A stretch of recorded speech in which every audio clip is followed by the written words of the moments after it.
the possibility of snapback sanctions on Iran that's currently being negotiated in the UN as we speak, and also this latest tweet that came from the Iran Supreme Leader Ayatollah Khamenei, where they've achieved 60% uranium enrichment, even though he says that they don't intend to pursue the bomb. How much of these two things will also, do you think, are also being weighed in Tel Aviv for a possible second conflagration? So these are very important factors. The snapback provides a political lubricant for the Israelis to do an attack. It is, however, not necessary for them.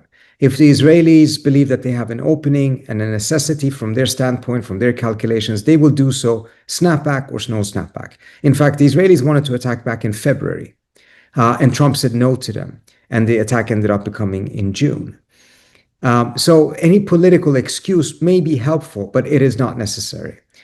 The snapback, I think, is problematic in many different ways, but there's a different element there. We're happy to discuss that as well.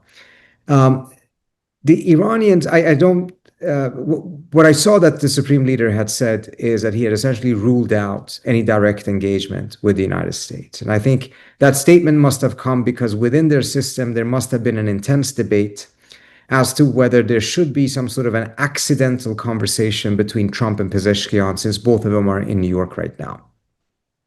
And I think this statement came down essentially to prevent that from happening.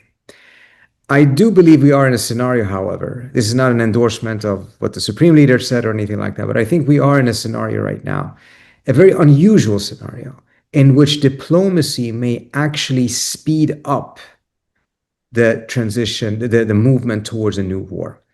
And the reason I say this is Trump is under the impression that the Iranians essentially are so weak that they have to capitulate. His only interest in diplomacy at this point is to get the capitulation confirmed. He's miscalculating because that's not where the Iranians are at. Whether they are that weak or not doesn't matter. They're not going to capitulate. And then, of course, Trump is a very impatient person.